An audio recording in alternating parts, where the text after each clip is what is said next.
When you catch a tiger by the tail, that means you once owned a Pontiac. A symbol of this GM division's performance image, Pontiac succeeded in standing out in a corporate crowd. Creating crowds of its own at annual meets across the country, the Lokar Car Show simply follows the arrow.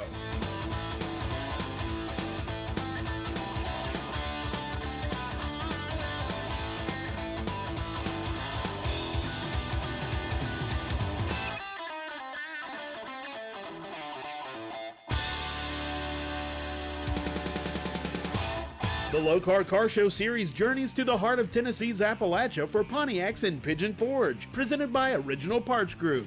First up is an early example of Pontiac performance. It's 1962 Grand Prix, a Fireball Roberts Special Edition. It's a rare car. There were about 30 of them made. Jim Stevens Pontiac in Daytona Beach made them. They brought the Grand Prix into their facility and painted it black, or if it was already black, they left it black. They put the gold accents and different options on it to commemorate Fireball's rise in NASCAR. Fireball's actual race car was black and gold at the Daytona 500 in 1962. He and Smokey Unick got together and came up with the paint scheme and the different features on the car. It's a 389 engine with 3 two-barrel carburetors, a factory 4-speed. Power brakes and power steering did not normally come on the cars, but they were additional features to the cars, and it definitely helps them stop better and really handles better on the road. The 8-lug wheels were an addition to the car, and like I said, there were 30 of them made, and we don't know how many of them are left. I found the car in eastern Tennessee. It needed total restoration. I did a lot of the work, but my friend and the guy that managed the restoration is Jerry Oliver out of Greensboro, North Carolina, and Willie Morgan of Willie Morgan's Motorsports in Eagle Springs, North Carolina, did the paint work. So took it all apart, all the doors, windows, glass, everything was out of it, nothing left but the frame, and we went back with the original parts or reproduction parts to put it in this condition that it's in.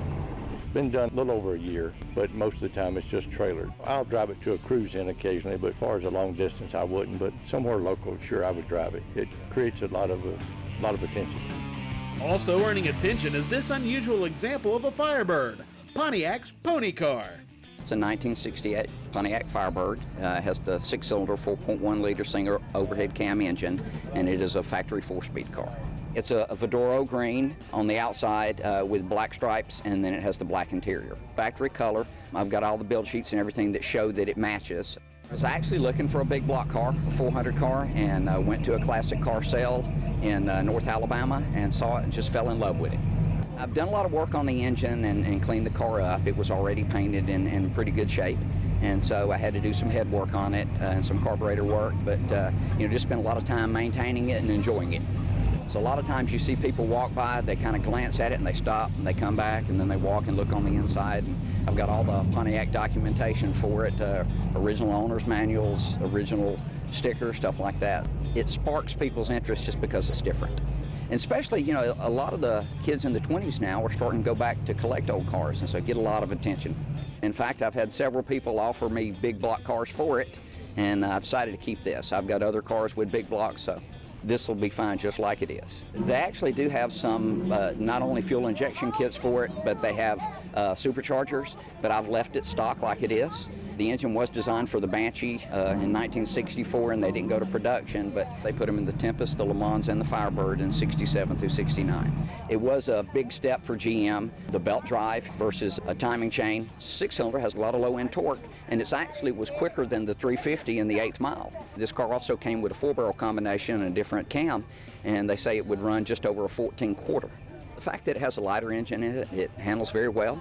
The weight differential between this and a big block means it's going to be fairly quick off the line. Of course, on a high end, a 350 or 400 run away from it. But as far as I'm concerned, if you can't see it from the driver's seat, it don't matter. And of course, you can't have a Pontiac show without the legendary GTO. It's a 1967 GTO. I found it in Coleman, Alabama. It was in the barn, hit on the back end.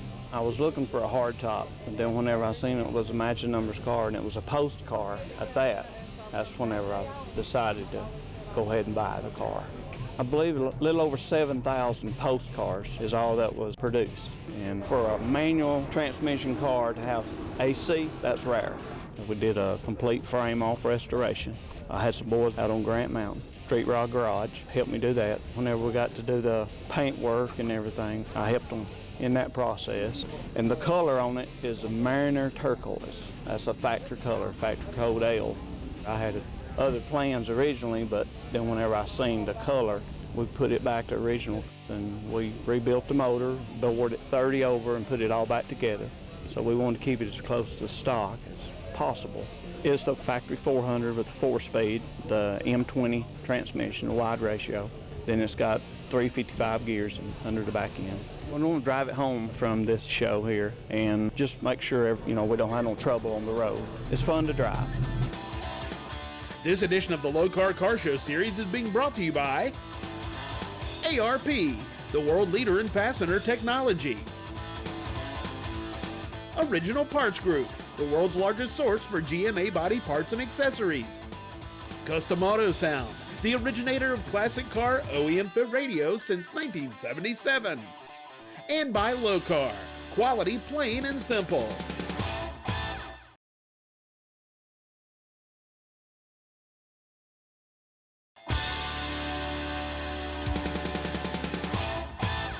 Welcome back to Pontiacs and Pigeon Forge, presented by Original Parts Group. Up next, Pontiacs also make great street machines. It's a '69 Pontiac Firebird convertible. It was bought in Maryville, Tennessee, right across the mountain here. It was bought there and stayed its whole life there. And I bought it from a gentleman over there about 7 years ago. It was an original 350 two-barrel car. We bought the car to do this kind of thing. It's what we call pro touring. The body is all original. It's not been modified. Everything else on the car pretty much has been changed. The engine is an LS1. It's got a Magnuson supercharger on it, making about 505 horsepower. It's a lot more horsepower than the car needs. All the suspension has been changed. It's got a Fat Man Fabrication front subframe. We've got a 6-speed transmission, goes back to a 9-inch Ford, which are 411 gears, and we have a total cost involved 4-link in the rear. We have intro wheels out of California, rally style. They're 20s in the back and 19s in the front. We have air ride suspension. Everybody likes black, especially when it looks like this, and this car was painted by a gentleman over in Maryville, Tennessee, by the name of Rick Croft. The interior was done by David Lou Allen in Cleveland, Tennessee. It is ostrich skin, black leather, and all the interior, Mr. Lou Allen designed all that himself. The convertible top is material from a BMW type material. The carpet in the car is a German square weave, what they put in Mercedes. You name it, we've just about changed it on this car other than the sheet metal. It's all original. We do not drive it a lot. It's got about 675 miles on it right now, but we've had it on the drag strip, we've had it on road courses, and we've driven around a couple speedways. So the fastest I've had a car so far has been 137 miles an hour, and believe me, that's too fast. But my wife is the most important part because she wrote all the check. You got to have somebody that does that kind of thing. I did a lot of the work, she wrote the check, so that's more important than me.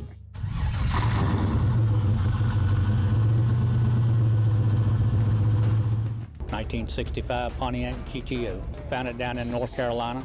It was a car that wasn't quite finished, and I purchased it and did some changes to my taste and finished it up. Done in Arctic Blue Pearl, down around Winston-Salem, North Carolina. It's got a NASCAR style sway bar underneath the front, so it's a made front clip underneath. It's very good handling. It handles about like a Trans-Am. Rear end's a 9-inch Ford with a 3/0 ratio gear. A 4-link rear suspension, coilover. We've changed the rear end ratio for better fuel economy, 28 miles a gallon on the highway. This car's got almost 10,000 miles on it. And we've done some modifications to the air conditioning, added cruise control, a few of those things to make it a better driving car. The interior is basically stock. The gauge package has been changed to all the odometer gauges. Trunk compartment's got some modifications you can see. It's got the carpeted trunk and the panels made to cover up the battery and the stereo here in the back. The car's been up probably 110, 120. Red line's at 6,000. I get a lot of reaction with the late model LS1 motor, fuel economy and the power and everything. Everybody questioned how it does on the highway, and it's a good drivetrain combo. The last time a new Pontiac was on the street was 2010, but that doesn't stop the faithful from celebrating their unique mark. This is the 15th year for the Pontiacs and Pigeon Forge show. We've been doing this show as a charity event for St. Jude's Children's Research Hospital. We have been donating to them for 7 to 8 years now. That is dear to my heart due to My daughter is a patient at St. Jude. We've had a great turnout today. Looks like we're going to have a record number of cars this year. The show has grown over the past couple years, but the past 2 years it tremendously has grown. It seems like the hobby has increased tremendously with the later model cars. The Trans-Ams, of course, ceased in 2002, but the GTO, the G8s, the Solstice, they have really came on strong. We have Pontiacs from all years, makes, models that you can think of. I know there's probably 1926 up to 2009 when Pontiac ceased production.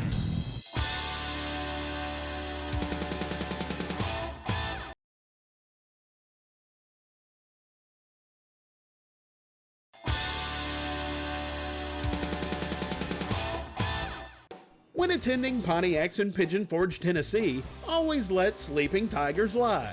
But the same isn't true of Pontiac performance. It's a 1986 Pontiac Fiero Gt. I've always liked sports cars and pickup trucks, and this is the closest thing to a sports car I could afford. I've owned it since it was new, and it's my toy. This goes out in pretty weather. The engine's a 1993 Cadillac 4.9 V8 tune-port injection out of a sedan DeVille front-wheel drive, and they moved it to the rear. And this aluminum engine only weighs 6 pounds more than the V6. It's the original color. It has had one repaint about 10 years ago when a guy ran up on the hood of it. The intake panels and the rocker panels are from Germany, and the guy wouldn't export them, so I went over and got them.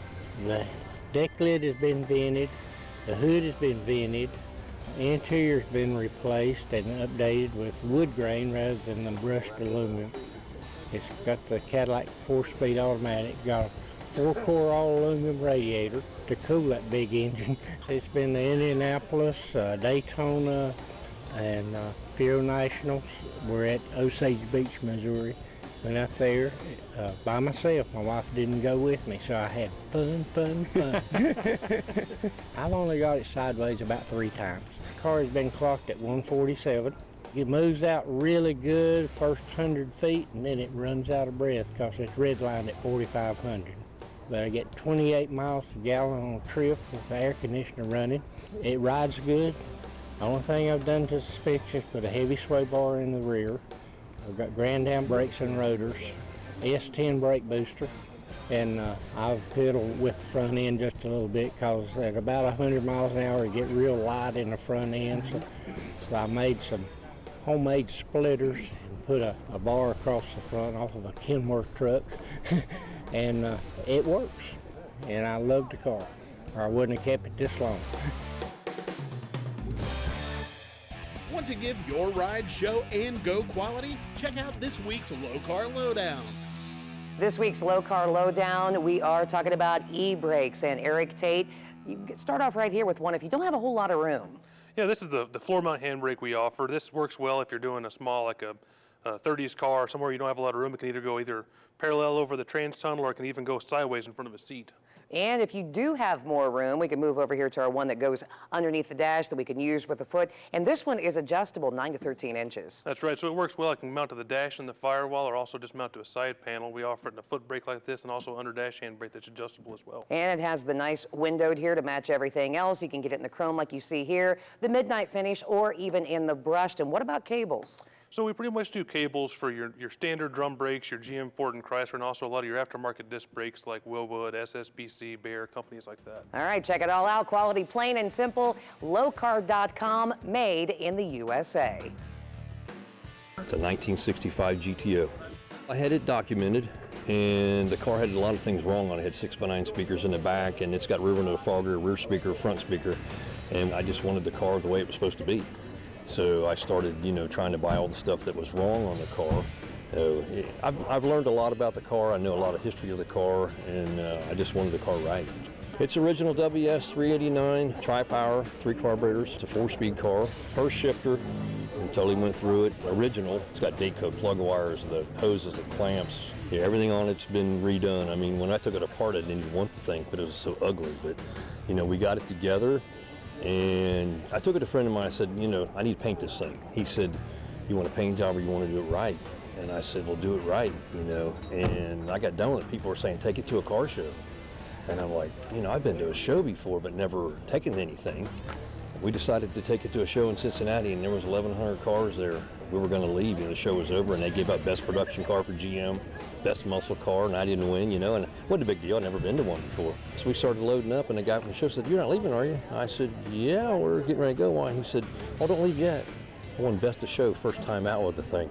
And I kind of got hooked since then. The car's won 25 best of shows since I've owned it. It's been done 16 years, and they won best of show here last year.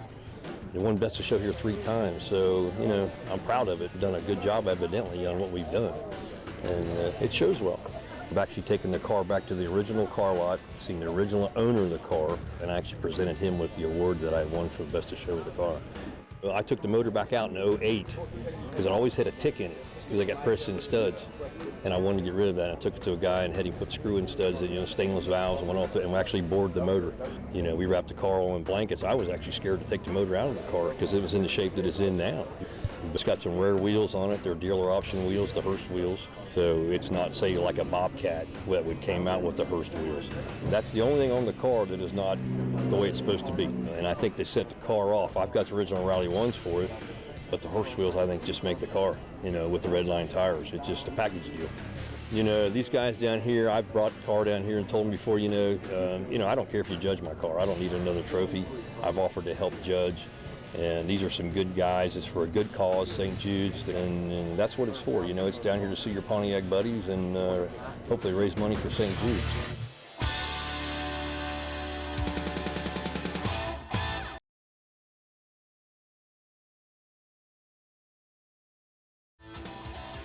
This edition of the Lokar Car Show series is being brought to you by Original Parts Group, the world's largest source for GM A-body parts and accessories. Headman Headers, proud to say made in the USA. Stage 8, the world's best locking fastener. And by Lokar, quality plain and simple. Welcome back to Pontiacs and Pigeon Forge, presented by Original Parts Group. GM's Jim Wangers was the mastermind behind much of Pontiac's marketing, including the rare Can-Am. Every car show that I've gone to, you very seldom see them. Back in 2002, we came to the Pontiac Pigeon Forge Car Show. Jim Wanger was here, and he spoke to everyone and told us that they only came in color white, and they came in automatic only, and the different color interiors. So that's all that exists, is just white, and at the time, they think it's around 1,377 of them are only made. The rare, I always wanted one. I've got a 69 Gto Judge, a Y88 Trans-Am, and I love collecting Pontiacs, and I wanted one for my collection. Larry is the gentleman I bought the car from back in October of '07. We became good friends, and he's the one who restored it. This was a frame-off restoration. We did everything from the ground up on the car. Car's painted PPG, cameo white, all original parts used in the car. Original motor, all factory specs. I bought the car about '02, '03. Growing up as a young boy, the Trans-Ams were everything. But a neighbor of ours in the neighborhood of Louisiana owned a car just like this. And I saw it and fell in love with it and thought one day I'll buy one like that. And so, as Bill said, I sort of added it to my collection. It's been a beautiful car to show, and Bill Newton and I have become very good friends since then. Beyond friendship is family, like this father-son team of Pontiac enthusiasts. It's a 1979 Pontiac Trans-Am. It's a 1981 Pontiac Trans-Am. It's been a passion of mine for years. You know, went back through my dad and my grandfather loving Pontiacs and stuff, and so it's just kind of carried on to him. Just runs in the family, so to speak. Started out as I was just a little kid, banging on a door in a diaper, trying to get out in the garage with my dad. And once I took my first ride in it, I was hooked on Pontiacs ever since. Smoky Man was one of my all-time favorite movies as a kid growing up, still is to this day. I mean, reruns on TV, I'll watch it from beginning to end. And seeing these cars in action and really what they can do is portrayed in that movie. Yeah, as a kid, I watched the movie, and I always remember we would go to the local Pontiac dealership, and I'd look at the Trans-Ams, and I'd try to talk my dad into buying one. he never would. So I always said, well, one day after I can get up in years a little bit and afford it, I'm gonna have one of those cars. We found it actually on the way to dinner one night. Sitting in a bank parking lot. The car was in excellent shape, you know, wanted one forever. Finally found it, begged and pleaded with Dad, and he finally gave in, and I got some cash together, and we all kind of chipped in with the family project. It was a complete frame-off restoration, pretty much the shell and jack stands for quite a while. Power plant in the car, it's a Pontiac 400. We had it rebuilt completely.